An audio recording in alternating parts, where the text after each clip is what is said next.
Hello my dear friends, welcome to middle class family vlogs. ಎಲ್ಲರೂ ಹೇಗಿದ್ದೀರಾ ಅಂತ comment ಮಾಡಿ ತಿಳಿಸಿ.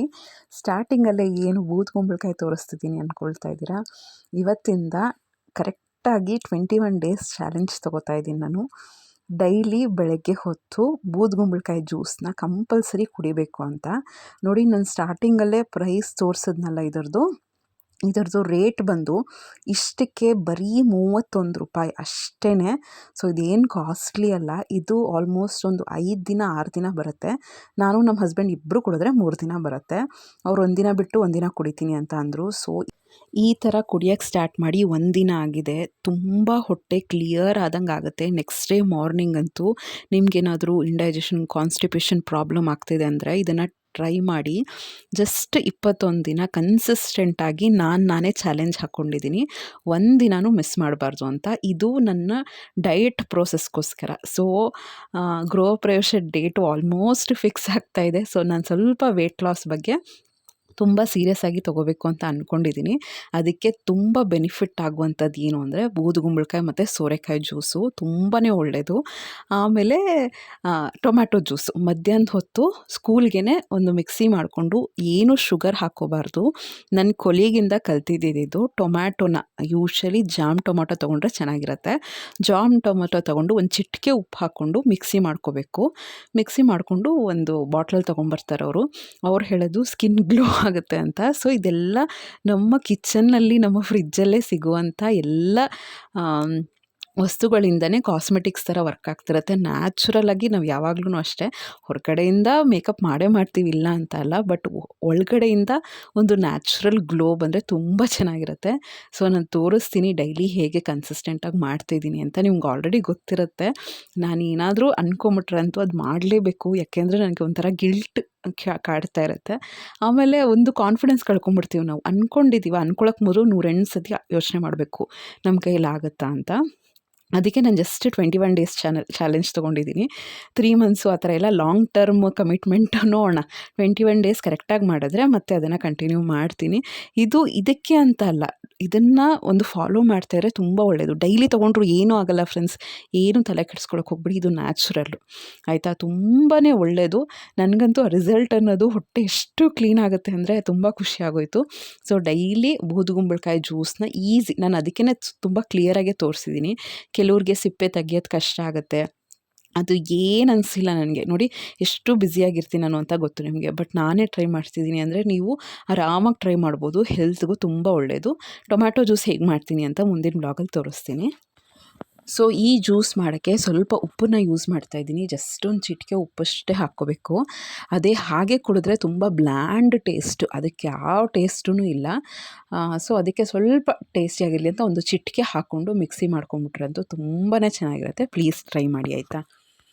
ಸೊ ನನ್ನ ಎಲ್ಲ ವೀಡಿಯೋಸ್ನು ಸುಮಾರು ಜನ ರೆಗ್ಯುಲರಾಗಿ ನೋಡ್ತಾ ಇರ್ತೀರ. ಅವರಲ್ಲಿ ಸುಮಾರು ಜನ ಕೇಳುವಂಥ ಪ್ರಶ್ನೆ ಏನು ಅಂದರೆ, ನಿಮಗೆ ಟೈಮ್ ಮ್ಯಾನೇಜ್ಮೆಂಟ್ ಹೇಗಾಗುತ್ತೆ, ಎಲ್ಲ ಇಷ್ಟೊಂದು ಹೆಂಗೆ ಮಾಡ್ತೀರಾ ಅಂತ. ಸೊ ಅದಕ್ಕೆ ನನ್ನ ಬೆಸ್ಟ್ ಆನ್ಸರ್ನ ನಾನು ಇವತ್ತಿನ ಬ್ಲಾಗಲ್ಲಿ ಕೊಡೋಕ್ಕೆ ಇಷ್ಟಪಡ್ತೀನಿ. ಆ್ಯಕ್ಚುಲಿ ಎಲ್ಲರಿಗೂ ಇರುವಂಥದ್ದೇ 24 ಅವರ್ಸು, ಬಟ್ ನನಗೆ ನಾನು ಕಂಡುಕೊಂಡಿರೋಂಥ ಬೆಸ್ಟ್ ಸೊಲ್ಯೂಷನ್ ಎಲ್ಲ ನಾನು ಕರೆಕ್ಟಾಗಿ ಮಾಡ್ಕೋಬೇಕು. ನಾನು ಏನೇನು ಪ್ಲ್ಯಾನ್ ಮಾಡ್ಕೊಂಡಿರ್ತೀನಿ ಅದನ್ನೆಲ್ಲ ಕರೆಕ್ಟಾಗಿ ಮಾಡ್ಕೋಬೇಕು ಅಂದರೆ ನನಗೆ ಈ ಟೆಕ್ನಿಕ್ ತುಂಬ ಇಷ್ಟ ಆಯಿತು. ಏನು ಅಂದರೆ ಬೆಳಗ್ಗೆ ಬೇಗ ಎದ್ದೇಳೋದು. ನೀವು ಒಂದು ಸತಿ ಟ್ರೈ ಮಾಡಿ, ಆಯಿತಾ. ತುಂಬ ಕಷ್ಟ. ಆ್ಯಕ್ಚುಲಿ ನಾನು ನೈಟ್ ಔಲ್ ಅಂತಲೇ ಹೇಳ್ಬೋದು. ಅಂದರೆ ರಾತ್ರಿ ಓದಿನೇ ಅಭ್ಯಾಸ. ನನ್ನ ಡಿಗ್ರಿಯಲ್ಲಿ MSc ಎಲ್ಲೆಲ್ಲಾನು ಬೇಕಾದ್ರೆ 3 ಗಂಟೆಗೆ ಮಲ್ಕೊಂಬಿಡ್ತಾಯಿದ್ದೆ. 4 ಗಂಟೆಗೆ ಎದ್ದೋದು, 5 ಗಂಟೆಗೆ ಎದ್ದೋದು ಅಂದರೆ ತುಂಬ ಕಷ್ಟ ಆಗ್ತಿತ್ತು ನನಗೆ. ಯಾವಾಗಲೂ ಅಷ್ಟೇ, ನಮ್ಮ ಗ್ಯಾಂಗೂ ಅಷ್ಟೇ, ನಮ್ಮದು 7-8 ಜನ ಫ್ರೆಂಡ್ಸ್ ಇದ್ವಿ ನಾವು. ತುಂಬ ಕಷ್ಟಪಟ್ಟು ನೈಟೇ ಓದ್ತಾ ಇದ್ದಿದ್ದು. ನಾವು ಒಬ್ಬರು ಮಲಗಿಲ್ಲ ಅಂದರೆ ಇನ್ನೊಬ್ಬರು ಮಲಗ್ತಾ ಇರಲಿಲ್ಲ. ರಾತ್ರಿ ಓದಿ ಆ ಥರ ಅಭ್ಯಾಸ ಆಗ್ಬಿಟ್ಟು, ಮದುವೆ ಆಗಿದ ತಕ್ಷಣ ಆ ಥರ ಇರಲ್ಲ. ಸಿಚುವೇಶನ್ಸ್ ಚೇಂಜ್ ಇರುತ್ತೆ. ಮತ್ತು ವರ್ಕಿಂಗ್ ಆಗಿಬಿಡ್ತೀವಿ ಅಂದರೆ ಸಿಚುವೇಶನ್ಸ್ ಏನು ಡಿಮ್ಯಾಂಡ್ ಮಾಡುತ್ತೆ ಅಂದರೆ ನಾವು ಅರ್ಲಿ ಬರ್ಡ್ ಆಗಲೇಬೇಕು, ಆ ಥರ ಆಗೋಗುತ್ತೆ. ನನಗೆ ಸ್ಟಾರ್ಟಿಂಗ್ ತುಂಬಾ ಕಷ್ಟ ಆಗ್ತಿತ್ತು ಬೆಳಗ್ಗೆ ಎದ್ದೇಳಬೇಕು ಅಂತ. ಬಟ್ ಈಗ ಎಷ್ಟು ಆರಾಮಾಗಿ ಎದ್ದೇಳ್ತೀನಿ ಅಂದರೆ 4 ಗಂಟೆಗೆ. ಇವತ್ತು ಆ್ಯಕ್ಚುಲಿ ಸಂಡೇ, ಆಯಿತಾ. ಇವತ್ತು ಏನಕ್ಕೆ ಇಷ್ಟು ಲೇಟಾಗಿ ಬ್ಲಾಗ್ ಹಾಕ್ತಾಯಿದ್ದೀನಿ ಅಂದರೆ, ಒಂದು ಮಕ್ಕಳಿಗೆ ಎಕ್ಸಾಮು ಬೆಳಗ್ಗೆನೇ ಇಟ್ಕೊಂಡ್ಬಿಡ್ತೀನಿ, ಆಮೇಲೆ ಅವಳಿಗೆ ಆಟ ಆಡೋಕ್ಕೆ ಕಳಿಸ್ತೀನಿ.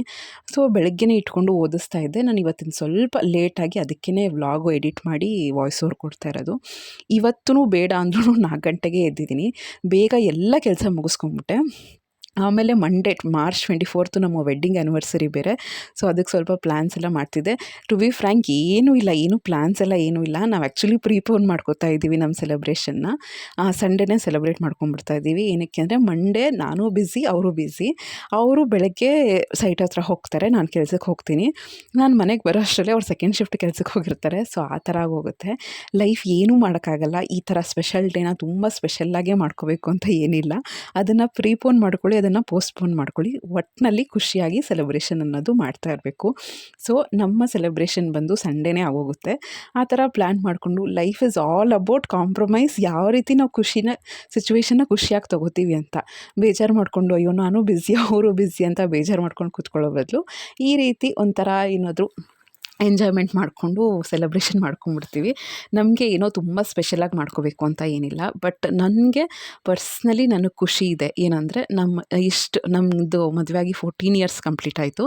ಇದು 15th marriage anniversary. Last year ಸುಮಾರು ಜನ ವಿಶ್ ಮಾಡಿದ್ರಿ. ಸೊ ಇಷ್ಟು ವರ್ಷದಲ್ಲಿ ನಾವು ಯಾವ ರೀತಿ ನಾವು ಹೊಂದಾಣಿಕೆ ಮಾಡ್ಕೊಂಬಂದಿದ್ದೀವಿ, ಯಾವ ರೀತಿ ಒಬ್ರಿಗೊಬ್ರು ಅರ್ಥ ಮಾಡ್ಕೊಂಬಂದಿದ್ದೀವಿ. ಟಫ್ ಟೈಮ್ಸ್ ತುಂಬ ಇತ್ತು, ಮಿಸ್ಅಂಡರ್ಸ್ಟ್ಯಾಂಡಿಂಗ್ಸ್ ತುಂಬ ಇತ್ತು. ಬಟ್ ಯಾವ ರೀತಿ ಅರ್ಥ ಮಾಡ್ಕೊಂಡ್ವಿ. ಈಗ ಹೆಂಗಾಗೋಗಿದೆ ಅಂದರೆ ಎಷ್ಟು ಮೆಚೂರ್ಡಾಗಿ ಥಿಂಕ್ ಮಾಡ್ತಿರ್ತೀವಿ ಇಬ್ಬರೂ. ಏನಾದರೂ ಚಿಕ್ಕ ಪುಟ್ಟ ಏನಾದ್ರು ಮಿಸ್ಅಂಡರ್ಸ್ಟ್ಯಾಂಡಿಂಗ್ ಇದ್ರೂ ಕುತ್ಕೊಂಡು ಮಾತಾಡ್ಕೊಂಡು ಸಾಲ್ವ್ ಮಾಡ್ಕೋತೀವಿ. ಮಕ್ಕಳನ್ನ ಎಷ್ಟು ಚೆನ್ನಾಗಿ ಒಂದು ಒಳ್ಳೆ ರೀತಿಲಿ ಬೆಳೆಸ್ಕೋಬೇಕು, ಫ್ಯೂಚರ್ ಬಗ್ಗೆ ಪ್ಲ್ಯಾನ್ಸು ಡಿಸ್ಕಷನ್ಸು ಎಲ್ಲ ಮಾಡ್ತೀವಿ.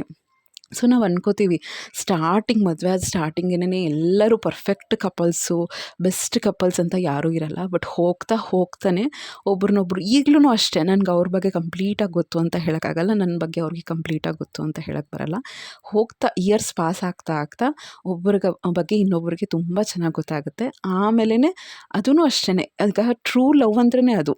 Accepting the negatives is also A true love. ನನ್ನ ಪ್ರಕಾರನೇ ಇರಬೇಕು ಅವರು, ನಾನು ಹೇಳ್ದಂಗೆ ಆಗಬೇಕು ಅಂತ ಹೇಳಿದ್ರೆ ಅದು ಥರ ಮೊಂಡುತನ ಆಗುತ್ತೆ. ಅವ್ರದ್ರಲ್ಲಿ ಕೆಲವು ಸತಿ ನೆಗೆಟಿವ್ಸ್ ಇರುತ್ತೆ, ನನ್ನರಲ್ಲಿ ನೆಗೆಟಿವ್ಸ್ ಇರುತ್ತೆ. ಅದನ್ನು ಯಾವ ರೀತಿ ಬೇಗ ಕರೆಕ್ಟ್ ಮಾಡ್ಕೋತೀವಿ, ಹೇಗೆ ಅಡ್ಜಸ್ಟ್ ಮಾಡ್ಕೊಂಡು ಹೋಗ್ತೀವಿ, ಅದೇ ನಮಗೆ ಲಾಂಗ್ ಟರ್ಮಲ್ಲಿ ಮ್ಯಾರೇಜ್ ಲೈಫ್ ಸಕ್ಸಸ್ಫುಲ್ ಆಗೋಕ್ಕೆ ತುಂಬ ಹೆಲ್ಪ್ ಆಗುತ್ತೆ. ಸೊ ನಾನು ಈ ವಿಡಿಯೋ ಮೂಲಕ ನಿಮ್ಮೆಲ್ಲರ ಬ್ಲೆಸ್ಸಿಂಗ್ಸು ಕೇಳ್ತಾ ಇದ್ದೀನಿ. ನಾನೇನೋ ತುಂಬ ಖುಷಿಯಾಗಿರಬೇಕು ಅಂತಲ್ಲ, ನಾನು ಯಾವಾಗಲೂ ದೇವರಲ್ಲೂ ಅಥವಾ ಎಲ್ಲರಲ್ಲೂ ಬೇಡ್ಕೊಳ್ಳೋದಷ್ಟೇ, ನಮ್ಮ ಲೈಫು ನೆಮ್ಮದಿಯಾಗಿರಬೇಕು, ಆರೋಗ್ಯವಾಗಿರಬೇಕು ಅಂತ. ಇವೆರಡಿದ್ದರೆ ಲೈಫಲ್ಲಿ ಏನಿಲ್ಲ ಅಂದ್ರೂ ಲೈಫ್ನ ಲೀಡ್ ಮಾಡಬಹುದು. ಎಲ್ಲ ಇದ್ದು ಲೈಫಲ್ಲಿ ಪೀಸ್ಫುಲ್ ಇಲ್ಲ, ಆರೋಗ್ಯ ಇಲ್ಲ ಅಂದರೆ ಅಲ್ಲಿ ಲೈಫ್ನ ಲೀಡ್ ಮಾಡೋಕ್ಕಾಗಲ್ಲ. ಸೊ ಯಾವಾಗಲೇ ಯಾವ ದೇವಸ್ಥಾನಕ್ಕೆ ಹೋದರೂ, ಎಲ್ಲೇ ದೇವ್ರ ಹತ್ರ ಹೋದರೂ ಒಂದೇ ಬೇಡ್ಕೊಳ್ಳೋದು, ನೆಮ್ಮದಿ ಕೊಡಪ್ಪ ಲೈಫಲ್ಲಿ, ಎಲ್ರಿಗೂ ಆರೋಗ್ಯ ಕೊಡು ಅಂತಲೇ ಕೇಳ್ಕೊಳ್ಳೋದು. ಪ್ಲೀಸ್ ಎಲ್ಲರೂ ನೀವು ಹಾಗೆ ಬ್ಲೆಸ್ ಮಾಡಿ. ನೆಕ್ಸ್ಟು ನಾನು ಹೇಳ್ತಿದ್ನಲ್ಲ, ಬೆಳಗ್ಗೆ ತುಂಬ ಕಷ್ಟ ಆಗ್ತಾಯಿತ್ತು ಎದ್ದೇಳೋಕ್ಕೆ. ಏನು ಮಾಡಿದೆ ಅಂದರೆ, ಒಂದು ಸತಿ ಏನೋ ಹಿಂಗೆ ನಮ್ಮ ಹಸ್ಬೆಂಡ್ ಜೊತೆ ಮಾತಾಡಬೇಕಾದ್ರೆ ಅವ್ರು ಹೇಳಿದ್ರು, ಬೇಗ ನೋಡು. ನಾನು ಮಲಗೋದೇ 1 ಗಂಟೆ ಆಗ್ತಿತ್ತು ಕ್ಲಾಸಿಗೆ ಪ್ರಿಪೇರ್ ಆಗು. ಇದು ಬಂದು ರೊಟೀನ್ ಬಂದು ನಂದು ಒಂದು 3 ಇಯರ್ಸಿಂದ ಫಾಲೋ ಆಗ್ತಾಯಿದೆ. ಈಗ ಒಂದು 6 ಮಂತ್ಸಿಂದ ಅಂತೂ 4 o'clockಗೆ ಯಾವ ಕಷ್ಟವೂ ಇಲ್ಲದೆ ಎದ್ದೇಳ್ತೀನಿ ನಾನು. ಅಷ್ಟು ಆರಾಮಾಗಿದೆ. ಫಸ್ಟು 5:30 ಆ ಥರ ಎದ್ದೇಳ್ತಾ ಇದ್ದೆ. ಅದಕ್ಕಿಂತ ಮೊದಲು ಅಂತೂ 6:30. ಅದಕ್ಕಿಂತ ಮೊದಲು ಹೌಸ್ ವೈಫ್ ಆಗಿದ್ದಾಗ 8 ಗಂಟೆ ಆಯಿತಾ. ಈ ರೀತಿ 8 ಗಂಟೆಗೆ ಎದ್ದೇಳ್ತಾ ಇದ್ದೆ ನಾನು. 8ರಿಂದ 8:30 ನಮ್ಮ ಹಸ್ಬೆಂಡ್ ಹೊರಟೋಗ್ತಾಯಿದ್ರು. ನನ್ನ ಮಕ್ಕಳು ಚಿಕ್ಕವಳು ಬರೀ 1 ವರ್ಷ ಆಯಿತು, ಮನೆಯಲ್ಲೇ ಇದ್ದೆ ಆಯಿತಾ. 8ರಿಂದ 8:30 ಏನೋ ಒಂದು ದಳ ಅಂತ ತಿಂಡಿ ಮಾಡಿಬಿಡೋದು. ಚಿತ್ರಾನ್ನ, ಪುಳಿಯೋಗರೆ, ಏನೋ ಒಂದು ಸ್ಯಾಂಡ್ವಿಚ್ಚು, ಬ್ರೆಡ್ ಆಮ್ಲೆಟ್ಟು, ಏನೋ ಒಂದು ಎಲ್ಲ ರೆಡಿ ಮಾಡ್ಕೊಂಬಿಟ್ಟು ಏನೋ ಒಂದು ಮಾಡಿಬಿಡೋದು. ಸೊ ಈ ರೀತಿ ಒಂದು ಸ್ಯಾಟಿಸ್ಫ್ಯಾಕ್ಷನ್ ಅಂತಲೇ ಇರ್ತಿರ್ಲಿಲ್ಲ. ನಾನು ಅಷ್ಟೇ ಏನೋ ಒಂದು ತಿಂದ್ಬಿಡೋದು. ತುಂಬ ದಪ್ಪ ಇದ್ದೆ. ಈಗೂ ಏನೋ ಸಣ್ಣಾಗಿದ್ದೀನಿ ಅಂತಲ್ಲ, ಬಟ್ ಕಂಪೇರಿಟಿವ್ಲಿ 80 kg ಇದ್ದೆ ನಾನು, ಅಷ್ಟೊಂದಿದ್ದೆ. ಸೊ 83ವರೆಗೂ ಹೋಗಿದ್ದೆ ನಾನು. ಅಷ್ಟು ಲೇಝಿ ಇದ್ರ ಥರ ಇರ್ತಿತ್ತು. ಸೊ ಬರ್ತಾ ನನಗೆ ಅನಿಸ್ತು, ಇಲ್ಲಪ್ಪ ನಾನು ಚೇಂಜ್ ಮಾಡ್ಕೋಬೇಕು ನನ್ನ ಲೈಫು ಅಂತ. ಆಮೇಲೆ ಮಗು ಒಂದು 3 ಇಯರ್ಸ್ ಬಂದಾದ್ಮೇಲೆ ಆಮೇಲೆ ಆ ಟೈಮಲ್ಲಿ ತುಂಬ ಸುಸ್ತಾಗ್ತಿತ್ತು. ಯಾರ್ದು ಸಪೋರ್ಟ್ ಇರ್ತಿರ್ಲಿಲ್ಲ, ಎಲ್ಲ ನಾನೇ ಮಾಡ್ಕೋಬೇಕಾಗಿತ್ತು. ಇವಳು ಚಿಕ್ಕವಳು ತುಂಬ ತರಲೆ ಇದ್ದರು. ಗೊತ್ತು ನಿಮಗೆ, ವೀಡಿಯೋಸಲ್ಲಿ ನೋಡ್ತಿರ್ತೀರಲ್ಲ ಎಷ್ಟು ತರಲೆ ಅವಳು. ಅಷ್ಟು ನಾಟಿನೆಸ್ನ ಅವಳನ್ನ ಹಿಡಿಯೋಕ್ಕೇ ತುಂಬ ಕಷ್ಟ ಆಗ್ತಿತ್ತು. ಸೊ ಅದೊಂದು ಫೇಸ್ ಮುಗೀತು. ನೆಕ್ಸ್ಟನ್ನು ನಾನು ಚೇಂಜ್ ಆಗಬೇಕು ಅಂತ ಒಂದು ಸ್ವಲ್ಪ ಫರ್ಮ್ ಡಿಸಿಷನ್ ತೊಗೊಂಡು ಬೇಗ ಮಲ್ಕೊಳ್ಳೋಕ್ಕೆಲ್ಲ ಸ್ಟಾರ್ಟ್ ಮಾಡಿದೆ. ಆಗ ಸ್ವಲ್ಪ ಈಸಿ ಆಯಿತು, ಬೇಗ ಎದ್ದೇಳೋದು ಎಲ್ಲ ಸ್ವಲ್ಪ ಈಸಿ ಆಯಿತು. ಈಗಂತೂ ಹೇಗಾಗೋಗಿದೆ ಅಂದರೆ, ಈವನ್ ಸಮ್ಟೈಮ್ಸ್ ನಾನು ಮಲಗೋದು 11 o'clock ಆ ಥರ ಆದರೂ ಕೂಡ ಆರಾಮಾಗಿ 4 o'clock ಎದ್ದೇಳ್ತೀನಿ. ಯಾವಾಗ್ಲೂ ಸುಮಾರು ಆರ್ಟಿಕಲ್ಸ್ನ ನೋಡಿದ್ದೀನಿ, ನೀವು ಎಷ್ಟು ಅವರ್ಸ್ ಮಲಗ್ತೀರಾ ಅಂತಲ್ಲ, ಆ್ಯಕ್ಚುಲಿ ಹೇಳಬೇಕು ಅಂದರೆ 8 hours ಮಲಗಬೇಕು, ಇಲ್ಲ ಅಂತಲ್ಲ. ಬಟ್ ಒಂದು ಒಳ್ಳೆ ಕ್ವಾಲಿಟಿ ಸ್ಲೀಪ್ 5 ಅವರ್ಸ್ ಮಲಗಿದ್ರೂ ನೀವು ತುಂಬ ಆ್ಯಕ್ಟಿವ್ ಆಗಿ ಎದ್ದೇಳ್ತೀರ. ಅದಕ್ಕೆ ಎಕ್ಸಾಂಪಲ್ ನಾನೇ. ಸೊ 11 ಮಲಗಿದ್ರು ಕೂಡ ನಾನು ಆರಾಮಾಗಿ 5 ಎದ್ದೇಳ್ತೀನಿ, ಇಲ್ಲಾಂದರೆ 4:30ಗೆ ಎದ್ಬಿಟ್ಟಿರ್ತೀನಿ. ಇನ್ನು 9 10 ಮಲಗಿಬಿಟ್ಟಿದ್ರೆ ಅಂತೂ ಏನೂ ತೊಂದರೆ ಆಗಲ್ಲ. ಸೊ ಇವತ್ತಿಂದನೇ ಟ್ರೈ ಮಾಡಿ, ಏನು ಅಂದರೆ 9 10 ಮಲ್ಗಕ್ಕೆ ಸ್ಟಾರ್ಟ್ ಮಾಡಬೇಕು. ಈ ಥರ ಮಲಗಬೇಕು ಅಂದರೆ ನೀವು ಮೇ ಬಿ ನಿಮ್ಮ ವರ್ಕ್ 7:30 ಅಷ್ಟೊತ್ತಿಗೆ ಮುಗಿಸಿರಬೇಕು. 8 ಮ್ಯಾಕ್ಸಿಮಮ್ ಮುಗಿಸಿರಬೇಕು. ಡಿನ್ನರ್ 7:30. ಅದು ಆ್ಯಕ್ಚುಲಿ ಐಡಿಯಲ್ ಟೈಮ್ ಗೊತ್ತಾ? ಆ ಟೈಮಲ್ಲಿ ಊಟ ಮಾಡೋದು, ಆಮೇಲೆ ಇನ್ನು ಊಟ ಮಾಡಿ ಮಲ್ಗೋಕ್ಕೂ ಒಂದು 2 ಅವರ್ಸ್ ಗ್ಯಾಪಲ್ಲಿ ಇದ್ದರೆ ತುಂಬ ಚೆನ್ನಾಗಿ ಡೈಜೆಷನ್ ಆಗುತ್ತೆ. ಒಬೇಸ್ ಬರೋಲ್ಲ, ಹೊಟ್ಟೆ ಬೊಚ್ಚು ಬರೋದು ಇಲ್ಲ, ಅದೆಲ್ಲ ಏನೂ ಇರಲ್ಲ. ಸೊ ನಾನು ನಿಮಗೆ ತೋರಿಸ್ತೀನಿ. ಆ್ಯಕ್ಚುಲಿ ನನ್ನ ವೆಯ್ಟ್ ಗೇನ್ ಆಗಿದೆ. ಸೊ ತುಂಬ ಸ್ಟ್ರೆಸ್ಸಲ್ಲಿ, ನಿಮಗೂ ಗೊತ್ತು, ವ್ಯಾಲ್ಯೂಯೇಷನ್ ಡ್ಯೂಟಿ, ಇನ್ವಿಜಿಲೇಷನ್ ಎಲ್ಲ ಇದರಲ್ಲಿ ನಾನು ಏನೂ ಡಯಟ್ ಮಾಡಿಲ್ಲ, ಬಟ್ ಹೆಲ್ದಿ ತಿಂದಿದ್ದೀನಿ. ಕುತ್ಕೊಂಡಿರೋ ಕೆಲಸನ ಜಾಸ್ತಿ ಮಾಡಿದ್ದೀನಿ. ವ್ಯಾಲ್ಯೂಯೇಷನ್ ಅಂದರೆ 8 ಅವರ್ಸು ಕುತ್ಕೊಂಡೇ ಇರಬೇಕು. ಸೊ ಇದರಲ್ಲಿ ನಾನು 70ಸಲ್ಲೇ ಇದ್ದೀನಿ. ವೇಟು ಎಷ್ಟು ಅಂತ ರೀಸೆಂಟಾಗಿ ತೋರಿಸ್ತೀನಿ. ನನ್ನ ವೆಯ್ಟ್ ಲಾಸ್ ಪ್ರೋಗ್ರಾಮಲ್ಲೂ ನಾನು ತೋರಿಸ್ತೀನಿ. ಏನಕ್ಕೆ ಶೇರ್ ಮಾಡ್ಕೊತೀನಿ ನನ್ನ ವೆಯ್ಟ್ ಲಾಸ್ದು ಅಂದರೆ, ನಾವು ಒಬ್ರಿಗೆ ಹೇಳಿದ್ರೆ, ಅನೌನ್ಸ್ ಮಾಡಿದ್ರೆ ನಾವು ವೆಯ್ಟ್ ಲಾಸ್ ಆಗ್ತಾಯಿದ್ದೀವಿ ಅಂತ ಒಬ್ರಿಗೆ ಅನೌನ್ಸ್ ಮಾಡಿದ್ರೆ ನಾವು ಭಯದಿಂದ ಮಾಡ್ತೀವಿ. ಆ್ಯಕ್ಚುಲಿ ಅಕೌಂಟಬಿಲಿಟಿ ಇರುತ್ತೆ, ಹೌದಪ್ಪ ನಾವು ಕರೆಕ್ಟಾಗಿ ಮಾಡಬೇಕು ಅಂತ. ನಾವೇ ಮಾಡ್ತಾಯಿದ್ದೀವಿ ಅಂದರೆ ಒಂದಿನ ಹಿಂಗೋ ಮಾಡಿದ್ರೆ ಆಯಿತು ಅಂತ ಸ್ವಲ್ಪ ನೆಗ್ಲೆಕ್ಟ್ ಮಾಡಿಬಿಡ್ತೀವಿ. ನಾನು ಯಾವಾಗಲೂ ಆ ಥರ ನಂಬೋಳು. ಸೊ ನಾನೇನಾದರೂ ಮೇಜರ್ ಚೇಂಜ್ ನನ್ನ ಕೈಯಲ್ಲಿ ಆಗಲ್ಲ ಅಂತ ಇರುವಂಥ ಕೆಲಸಗಳನ್ನ ಅನೌನ್ಸ್ ಮಾಡಿಬಿಡ್ತೀನಿ. ನಮ್ಮ ಹಸ್ಬೆಂಡ್ಗೆ ಹೇಳ್ಬಿಡ್ತೀನಿ, ಈಗ ನೋಡಿ ನಾನು 6 ಮೇಲೆ ತಿನ್ನಲ್ಲ ಅಂತ ನಮ್ಮ ಮನೆಯವ್ರಿಗೆ ಎಲ್ಲರಿಗೂ ಗೊತ್ತು. ಇನ್ ಕೇಸ್ ನಾನು ಯಾರಿಗೂ ಹೇಳ್ದೇ ಮಾಡ್ತಾ ಇದ್ದಿದ್ರೆ ನಾನೇ ಕೆಲವು ಸತಿ ಮೋಸ ಮಾಡ್ಕೋತಾ ಇದ್ನೇನೋ. ಈಗ ಅಟ್ಲೀಸ್ಟ್ ಅನೌನ್ಸ್ ಮಾಡಿಬಿಟ್ಟಿದ್ದೀನಲ್ವ, ನೋಡಿ 2 ತಿಂಗಳಾಯಿತು, 2.5 ತಿಂಗಳಾಯಿತು. ಡೆಫಿನೆಟ್ಲಿ ಒಂದು ತುತ್ತು ನಾನು ಬಾಯಿಗಿಟ್ಟಿಲ್ಲ 6 ಗಂಟೆ ಮೇಲೆ. ಆಮೇಲೆ ಈಗ ನಾನು ಶುಗರು ಬಿಡಬೇಕು ಅಂತ ಇದ್ದೀನಿ, ಕಂಪ್ಲೀಟು ಬೆಲ್ಲ ಅದೆಲ್ಲ ಬಿಡಬೇಕು ಅಂತ ಅಂದ್ಕೊಂಡಿದ್ದೀನಿ. ಹೇಳ್ಬಿಡ್ತೀನಿ ನಾನು ನನ್ನ ಮಕ್ಕಳಿಗೆ, ನನ್ನ ದೊಡ್ಡ ಮಗಳಿಗೆ ಹೇಳಿದ್ರೆ ಅಂದರೆ ಅವಳೇ ಸಾಕು ನನಗೆ. ನನ್ನ ಹಿಂದೆ ಬಿದ್ದಿರ್ತಾಳೆ, ಅಮ್ಮ ನೀನು ಶುಗರ್ ಬಿಟ್ಟಿದ್ಯಾ ಅಂತ. ಸೊ ಯಾರಾನ ಒಬ್ಬರು ಆ ಥರ ಎಚ್ಚರಿಸೋಕ್ಕೆ ಇರಬೇಕು. ಸೊ ಆ ಥರ ಅಂದ್ಕೊಂಡಿದ್ದೀನಿ. ನನಗೆ ಸ್ವಲ್ಪ ಒಂದು 2-3 ದಿನ ಟೈಮ್ ತೊಗೊಂಡಿದ್ದೀನಿ. ಅಟ್ಲೀಸ್ಟ್ ನಾನು ಈ ಮಂಡೆಯಿಂದ, ಅಟ್ಲೀಸ್ಟ್ ಮಾರ್ಚ್ 24 ಸ್ಟಾರ್ಟ್ ಮಾಡಿದ್ರೆ ನಂಗೆ ಸ್ವಲ್ಪ ಟೈಮ್ 1.5 ತಿಂಗಳಷ್ಟು ಟೈಮ್ ಸಿಕ್ಕಿದ್ರೆ ನೀಟಾಗಿ ನಿಧಾನಕ್ಕೆ ವೆಯ್ಟ್ ಲಾಸ್ ಅನ್ನೋದು ಮಾಡ್ಕೊಳ್ಳೋಣ ಅಂತ ಅನ್ಕೋತಾ ಇದ್ದೀನಿ. ನೋಡೋಣ ಹೇಗೆ ಆಗುತ್ತೆ ಅಂತ. ಬಟ್ ಇದಂತೂ ಶೋರ್. ಈ ಕುಂಬಳಕಾಯ್ದು ಟೊಮ್ಯಾಟೋದಂತೂ ಫಸ್ಟ್ ಅಂದ್ಕೊಂಡಿದ್ದೀನಿ. ಸ್ಟೆಪ್ ಬೈ ಸ್ಟೆಪ್ಪು ಸ್ವಲ್ಪ ಹೆಲ್ದಿ ವರ್ಷನ್ಗೆ ಹೋಗೋಣ ಅಂತ ಅಂದ್ಕೊಂಡಿದ್ದೀನಿ. ಆಯಿತಾ?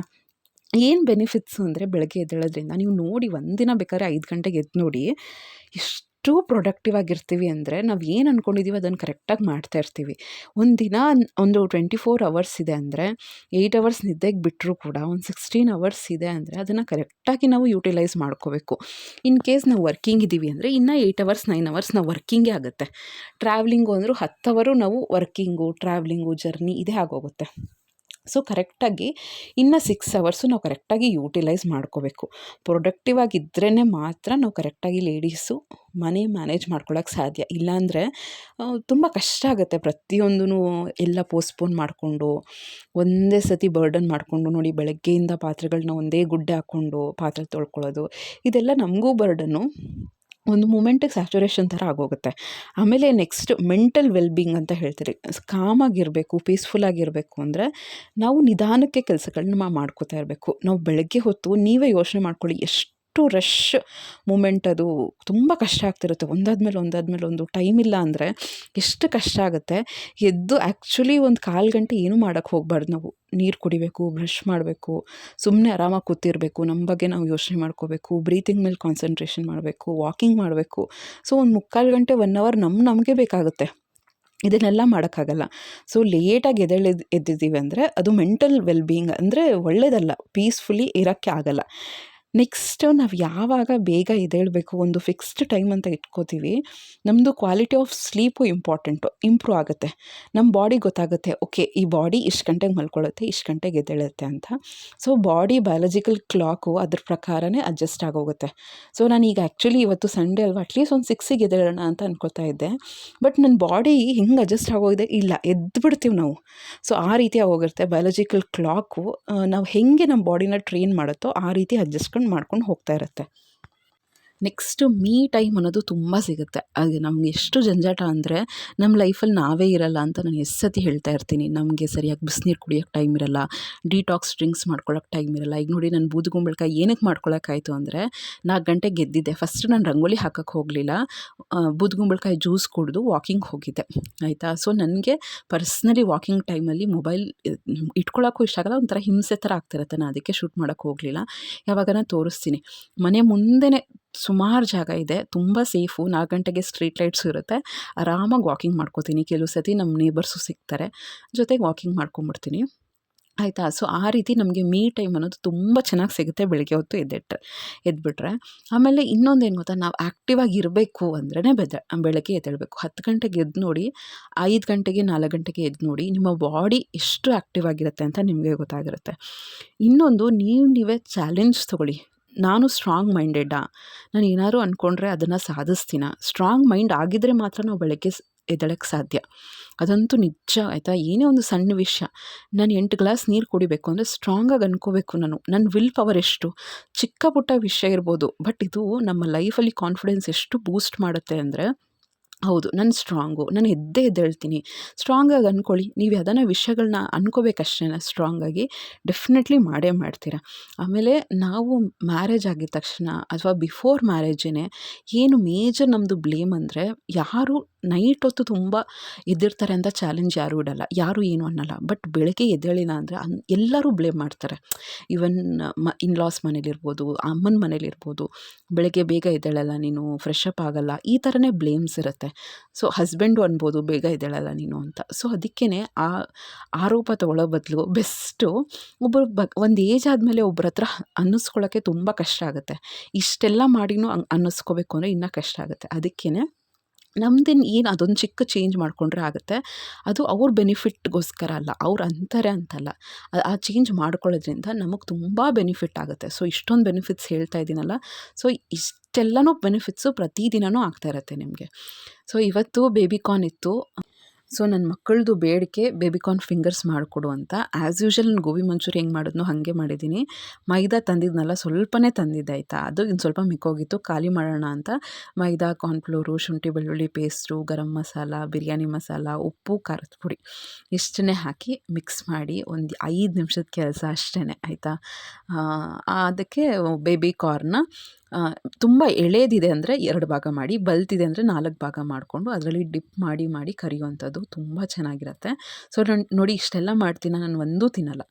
ಸೊ ಅದಕ್ಕೇ ಒಂದು ವಿಲ್ ಪವರ್ ಅಂತ ಇಟ್ಕೊಂಡ್ರೆ ನಮ್ಮ ಲೈಫ್ನ ನಾವು ನೋಡ್ಕೋಬೋದು ಅಷ್ಟೇ. ಒಂದು ಪೀರಿಯಡಲ್ಲಿ ನಾನೇನೋ ಇದನ್ನು ಲೈಫ್ ಲಾಗ್ ಬಿಡ್ತೀನಿ ಅಂತಲ್ಲ, ಈ ಥರ ಅಂದ್ಕೊಂಡಿದ್ದೀನಲ್ವ, ನಾನು ಏನೋ ಸಾಧಿಸಬೇಕು, ನನ್ನ ಹೆಲ್ತ್ ಬಗ್ಗೆ ನಾನು ಅಚೀವ್ ಮಾಡಬೇಕು ಅಂತ ಅಂದ್ಕೊಂಡಿದ್ದೀನಲ್ಲ, ಅದಕ್ಕೆ ಆ ಥರ ಇಲ್ಲ ಅಷ್ಟೇನಾ. ನೆಕ್ಸ್ಟು, ಬೇಗ ಎದ್ದೇಳೋದ್ರಿಂದ ನಾವು ಏನು ಪ್ಲ್ಯಾನ್ ಮಾಡ್ಕೊಂಡಿರ್ತೀವಲ್ವ, ಟು ಡೂ ಲಿಸ್ಟ್, ಅದನ್ನು ಕರೆಕ್ಟಾಗಿ ಎಕ್ಸಿಕ್ಯೂಷನ್ ಅನ್ನೋದು ಮಾಡ್ತಾ ಇರ್ತೀವಿ. ಈ ಟೈಮ್ಗೆ ಇದು ಮುಗಿಸ್ತೀನಿ, ಈ ಟೈಮಿಗೆ ಇದು ಮುಗಿಸ್ತೀನಿ. ನೀವು ನಂಬಲ್ಲ, ಪ್ರತಿದಿನ ನನ್ನ ಕೆಲಸ 7:55ಗೆ ಮುಗಿಯುತ್ತೆ ಆಯಿತಾ. ಬೆಳಗ್ಗೆ 4 ಗಂಟೆಗೆ ಸ್ಟಾರ್ಟ್ ಆದರೆ 4 ಗಂಟೆ ಬಿಟ್ಟಾಕಿ, 4ರಿಂದ 5 ಗಂಟೆ ಅದು ನನ್ನ ಟೈಮು ಆಯಿತಾ. ಕೆಲವು ಸತಿ ವಾಯ್ಸ್ ಓವರ್ ಕೊಡೋದು 5:30 ಆಗೋಗುತ್ತೆ. ಸೊ 5:30ಯಿಂದ 7:55ವರೆಗೂ ಮನೆ ಕೂಡ್ಸೋದು, ನೆಲ ಒರೆಸೋದು, ಹೊರಗಡೆ ಕ್ಲೀನ್ ಮಾಡ್ಕೊಳ್ಳೋವಂಥದ್ದು, ಮತ್ತು ಕಿಚನಲ್ಲಿ ಅಡುಗೆ, ತಿಂಡಿ, ಕ್ಲೀನಿಂಗು, ಬಟ್ಟೆ ಒಣಗಾಕೋದು, ಮಕ್ಕಳನ್ನ ಎಬ್ಸೋದು. ಸೊ ಎಂಡ್ಲೆಸ್ ಜಾಬ್ಸು ಇಷ್ಟೆಲ್ಲ ಆಗುತ್ತೆ ಅಂದರೆ ಅದು ಟೆನ್ಷನ್ ಇಲ್ದಂಗೆ ಆಗುತ್ತೆ. ನಾನು ಟೆನ್ಷನ್ ಮಾಡ್ಕೊಂಬಿಟ್ರೆ ನನ್ನ ಕೈಯಲ್ಲಿ ಮಾಡೋಕ್ಕಾಗಲ್ಲ. ಸೊ ಅದಕ್ಕೆ ನನಗೆ ಗೊತ್ತು, ನಾನು ಟೆನ್ಷನ್ ಮಾಡ್ಕೋಬಾರ್ದು ಅಂದರೆ ನನ್ನ ಕೈಯಲ್ಲಿ ಟೈಮ್ ಇರಬೇಕು ಅಂದರೆ ನಾನು ಬೇಗ ಮಲ್ಕೊಂಡು ಬೇಗ ಎದ್ದೇಳಬೇಕು ಅಂತ. ಬ್ರೇಕ್ಫಾಸ್ಟೂ ಅಷ್ಟೇ ಪ್ಲ್ಯಾನ್ ಮಾಡಿಕೊಂಡು ಎಲ್ಲ ಮಲಗಿರ್ತೀನಿ ಹಿಂದಿನ ದಿನ. ಅದನ್ನು ಕರೆಕ್ಟಾಗಿ ಹೆಲ್ದಿಯಾಗಿ ಮಾಡಬೇಕು ಅಂದರೆ ಟೈಮ್ ಅನ್ನೋದು ಬೇಕಾಗುತ್ತೆ. ನೆಕ್ಸ್ಟು, ಪ್ರತಿದಿನವೂ ಅಷ್ಟೇ ನಮಗೆ ಟೈಮ್ ಇದ್ದರೆ ಒಂದು ಒಳ್ಳೆ ಅಡುಗೆಗಳನ್ನ ಮಾಡೋಕ್ಕೆ ಹಾಕ್ಬೋದು ನಾವು. ಇಲ್ಲ ಅಂದರೆ ತುಂಬ ಕಷ್ಟ ಆಗೋಗುತ್ತೆ. ಏನೋ ಒಂದು ಮಾಡೋಕ್ಕೂ, ಒಂದು ಒಳ್ಳೆ ಪೌಷ್ಟಿಕಾಂಶ ಆಹಾರ ಮಾಡೋಕ್ಕೂ ತುಂಬ ಡಿಫ್ರೆನ್ಸ್ ಇದೆ. ಒನ್ಸ್ ಇನ್ ಎ ವೈಲ್ ಮಾಡ್ತಾನೆ ಇರ್ತೀವಿ, ಜಂಕ್ ಫುಡ್ಸು, ಸ್ನ್ಯಾಕ್ಸು ಮಾಡ್ತಾನೆ ಇರ್ತೀವಿ, ಇಲ್ಲ ಅಂತಲ್ಲ. ಮನೇಲಿ ಮಕ್ಕಳಿದ್ದಾರೆ ಅಂದರೆ ಆಬ್ವಿಯಸ್ಲಿ ಅವ್ರು ಕೇಳ್ತಾರೆ. ನಮಗೆ ಗೊತ್ತು ಮೈದಾ ಒಳ್ಳೆಯದಲ್ಲ, ಶುಗರ್ ಒಳ್ಳೆಯದಲ್ಲ, ಬಟ್ ಅದೊಂದು ಒನ್ಸ್ ಇನ್ ಎ ವೈಲ್ ಅಷ್ಟೇ. ನಮ್ಮ ಮನೇಲಿ ತುಂಬ ರೇರು, ನೀವು ನೋಡಿರ್ತೀರಲ್ವ ವ್ಲಾಗ್ಸು, ಸಾಸ್ ತರೋದು ಅಥವಾ ಮೈದಾ ತರೋದು ತುಂಬಾ ರೇರು, ಸಕ್ಕರೆ ತರೋದು ರೇರ್ ಅಂದರೆ ರೇರು. ಬಟ್ ತರ್ತೀವಿ, ಇಲ್ಲ ಅಂತಲ್ಲ. ಒಂದು 3-4 ತಿಂಗ್ಳಿಗೊಂದು ಸತಿ ಮಾಡಿಡ್ತೀವಿ. ಮಕ್ಕಳು ಅಂದಮೇಲೆ ಅವ್ರಿಗೂ ಅನ್ನಿಸ್ತಾ ಇರುತ್ತೆ ಅದು ತಿನ್ನಬೇಕು ಇದು ತಿನ್ನಬೇಕು ಅಂತ. ಸೊ ಆ ರೀತಿ ಹೊರಗಡೆ ಹೋಗಿ ತಿನ್ನೋದಕ್ಕಿಂತ ಮನೆಯಲ್ಲೇ ಹೆಲ್ದಿಯಾಗಿ ಹೈಜಿನಿಕ್ಕಾಗಿ ನಾನು ಮಾಡ್ತಾಯಿರ್ತೀನಿ. ನೆಕ್ಸ್ಟು, ನಮ್ಮ ಸ್ಕಿನ್ ಆ್ಯಕ್ಚುಲಿ ಏನು ಗೊತ್ತಾ, ನಮ್ಮ ಬಾಡಿ ಯಾವ ರೀತಿ ಟ್ಯೂನ್ ಆಗಿರುತ್ತೆ ಅಂದರೆ, ಹಿಂದಿನ ಕಾಲದಲ್ಲೆಲ್ಲ ಲೈಟ್ ಇರ್ತಿರಲಿಲ್ಲ, ಕರೆಕ್ಟಾ? ಇರ್ತಿರ್ಲಿಲ್ಲ ಅಂದರೆ 6 ಗಂಟೆಗೆ ಊಟ ಮಾಡಿ ಮಲ್ಕೊಂಬಿಡ್ತಾಯಿದ್ರು. ಬೆಳಿಗ್ಗೆ ಸನ್‌ರೈಸ್ ಸೂರ್ಯೋದಯ ಆಗೋಕ್ಕಿಂತ ಮೊದಲೇ ಎದ್ದೇಳ್ತಾಯಿದ್ರು. ಆವಾಗ ಅವ್ರಿಗೆ ಯಾವ ಕಾಯಿಲೆಗಳು ಬರ್ತಿರಲಿಲ್ಲ, ದಪ್ಪ ಆಗ್ತಿರಲಿಲ್ಲ, ಮತ್ತು ಸ್ಕಿನ್ ಎಷ್ಟು ಚೆನ್ನಾಗಿರ್ತಿತ್ತು. ಅವ್ರು ಏನೋ ಒಂದು ಕೆಮಿಕಲ್ಸ್ನ ಯೂಸ್ ಮಾಡ್ತಿರಲಿಲ್ಲ. ಸೊ ನಮ್ಮ ನೇಚರ್ ಯಾವ ರೀತಿ ಆಗಿದೆ ಅಂದರೆ, ಬೆಳಗ್ಗಿನ ಕಿರಣಗಳು ನಮ್ಮ ಸ್ಕಿನ್ ಮೇಲೆ ಬೀಳಬೇಕು. ಅದೆಷ್ಟು ಒಳ್ಳೆಯದು ಅಂದರೆ, ನಾವು ಏನೇನೋ ಈಗ ಸನ್‌ಸ್ಕ್ರೀನ್ ಅಂತೆ ಏನೇನೋ ಲೋಷನ್ನು ಅದು ಇದು ಅಪ್ಲೈ ಮಾಡ್ತೀವಿ. ಸೊ ಬೆಳಗ್ಗೆ ಎದ್ದು ನೋಡಿ ನಿಮ್ಮ ಸ್ಕಿನ್ ಎಷ್ಟು ಚೆನ್ನಾಗಿರುತ್ತೆ, ನಿಮ್ಮ ಹೆಲ್ತ್ ಎಷ್ಟು ಚೆನ್ನಾಗಿರುತ್ತೆ ಅಂತ. ಎನರ್ಜಿ ವೈಸ್ ಅಂತೂ ನಮಗೆ ಪೀಕಲ್ಲಿರುತ್ತೆ, ಸ್ಟ್ರೆಸ್ಸು ಝೀರೋದಲ್ಲಿರುತ್ತೆ. ಸೊ ಇದೆಲ್ಲ ಬೆನಿಫಿಟ್ಸ್ ಬೇಕು. ಲೈಫಲ್ಲಿ ಒಂದು ಪೀಸ್‌ಫುಲ್ನೆಸ್ ಇರಬೇಕು, ಕಡಿಮೆ ಡಿಸ್ಟ್ರಾಕ್ಷನ್ಸ್ ಇರಬೇಕು, ಖುಷಿ ಇರಬೇಕು ಲೈಫಲ್ಲಿ ಅಂದರೆ ಬೆಳಗ್ಗೆ ಎದ್ದೇಳೋದು ತುಂಬಾ ಇಂಪಾರ್ಟೆಂಟು. ನೀವು ತುಂಬ ಪ್ಲ್ಯಾನ್ ಮಾಡಿಕೊಂಡು ಬೆಳಗ್ಗೆ ಎದ್ದು ಮೊಬೈಲ್ ಇಟ್ಕೊಂಡು ಕೂತ್ಕೊಂಡ್ರಿ ಅಂದರೆ ಇದೆಲ್ಲನೂ ವೇಸ್ಟ್ ಆಗುತ್ತೆ. ಸೊ ಆದಷ್ಟು ನೈಟೂ ಅಷ್ಟೇ ಒಂದು ಡೆಡ್ಲೈನ್ ಅಂತ ಇಟ್ಕೊಳ್ಳಿ. 9 ಗಂಟೆ ಮೇಲೆ ಮೊಬೈಲ್ನ ಮುಟ್ಟಬಾರ್ದು. ಬೆಳಗ್ಗೆ 6 ಗಂಟೆ 7 ಗಂಟೆವರೆಗೂ ಮೊಬೈಲ್ನ ಮುಟ್ಟಬಾರ್ದು ಅಂತ. ಆ್ಯಕ್ಚುಲಿ ನಾನು ಕಾಲೇಜ್ಗೆ ಹೋಗಿ ಒಂದು 5 ಮಿನಿಟ್ಸ್ ಮೊದಲೇ ಮುಟ್ತೀನಿ. ಯಾಕೆಂದರೆ ಕಾಲೇಜಿಂದ ಏನಾದರೂ ಇಂಟಿಮೇಷನ್ಸ್ ಇದೆಯಾ ಅಂತ ನೋಡೋಕ್ಕೆ. ಏಕೆಂದರೆ ಬೇರೆ ಕೆಲಸಗಳೇ ಜಾಸ್ತಿ ಆಗಿರುತ್ತೆ. ಆಮೇಲೆ ಮೇಯ್ನಾಗಿ ಮೊಬೈಲ್ ವೀಡಿಯೋ ಶೂಟಿಗೆ ಯೂಸ್ ಆಗ್ತಾ ಇರುತ್ತೆ. ಬೇರೆ ನೋಡ್ಕೊಂಡು ಕೂತ್ಕೊಳ್ಳೋಕ್ಕೆಲ್ಲ ಯೂಸ್ ಆಗೋಲ್ಲ. ಇನ್ ಕೇಸ್ ಬೇರೆ ನೋಡ್ತಾ ಇದ್ದೀನಿ ಅಂದರೆ ಚಾರ್ಜ್ ಹೊರ್ಟೋಗುತ್ತೆ, ವೀಡಿಯೋ ಮಾಡೋಕ್ಕಾಗಲ್ಲ. ಸೊ ಎಲ್ಲ ಒಂದು ಕ್ಯಾಲ್ಕುಲೇಷನ್ಸ್ ಪ್ರಕಾರನೇ ಆಗಬೇಕು, ಪ್ಲ್ಯಾನ್ ಪ್ರಕಾರನೇ ಆಗ್ತಾ ಇರಬೇಕು. ಸೊ ಆ ಪ್ಲ್ಯಾನು ಕರೆಕ್ಟಾಗಿ ಎಕ್ಸಿಕ್ಯೂಷನ್ ಮಾಡಬೇಕು ಅಂದರೆ ಕರೆಕ್ಟಾಗಿ ನಮ್ಮ ಹತ್ರ ಟೈಮ್ ಇರಬೇಕು ಅಂದರೆ ಬೆಳಗ್ಗೆ ಎದ್ದೇಳಬೇಕು. ಸೊ ನನ್ನಂತವಳೆ ನಾನು ಚೇಂಜ್ ಆಗಿದ್ದೀನಿ. 8 ಗಂಟೆ 9 ಗಂಟೆ 10 ಗಂಟೆ ಈ ಥರ ಎದ್ದೇಳ್ತಾ ಇದ್ದಿದ್ದು ನಾನು ಈಗ 4 ಗಂಟೆಗೆ ಕನ್ಸಿಸ್ಟೆಂಟಾಗಿ ಎದ್ದೇಳ್ತಾ ಇದ್ದೀನಿ ಅಂದರೆ ನೀವು ಡೆಫಿನೆಟ್ಟಾಗಿ ಮಾಡ್ಬೋದು. ಸೊ ಟ್ರೈ ಮಾಡಿ, ಚಾಲೆಂಜ್ ಹಾಕ್ಕೊಳ್ಳಿ. ತುಂಬ ದಿನ ಬೇಡ, ಒಂದು ವಾರ ನಾನು ಎದ್ದೇಳ್ತೀನಿ ಅಂತ ನೋಡಿ. ನೆಕ್ಸ್ಟು ನಿಮ್ಮ ಬಾಡಿನೇ ಹೇಳ್ತಾ ಇರುತ್ತೆ ಎದ್ದೇಳು ಅಂತ. ಸೊ ಇದೊಂದು ಒಳ್ಳೆ ಅಭ್ಯಾಸ, ಬೇರೆಯವ್ರಿಗೋಸ್ಕರ ಅಂತಲ್ಲ, ಇದು ನಮಗೋಸ್ಕರ. ನೀವು ನೋಡಿ, ಎದ್ದು ನೋಡಿ, ಆ ಹ್ಯಾಪಿನೆಸ್ಸು, ಆ ಸ್ಯಾಟಿಸ್ಫ್ಯಾಕ್ಷನ್ನೇ ನೆಕ್ಸ್ಟ್ ಲೆವೆಲ್ ಅಂತಲೇ ಹೇಳ್ಬೋದು. ಸೊ ಹೋಪ್ ಈ ವಿಡಿಯೋ ಇಷ್ಟ ಆಗಿದೆ ಅಂದ್ಕೊಳ್ತೀನಿ ಫ್ರೆಂಡ್ಸ್. ಇಷ್ಟ ಆಗಿದ್ದರೆ ಸಬ್ಸ್ಕ್ರೈಬ್ ಮಾಡಿಕೊಂಡು ಲೈಕ್ ಮಾಡಿ, ಶೇರ್ ಮಾಡಿ, ಕಮೆಂಟ್ ಮಾಡಿ. ಮುಂದಿನ ಬ್ಲಾಗಲ್ಲಿ ಸಿಗ್ತೀನಿ. ನಮಸ್ಕಾರ.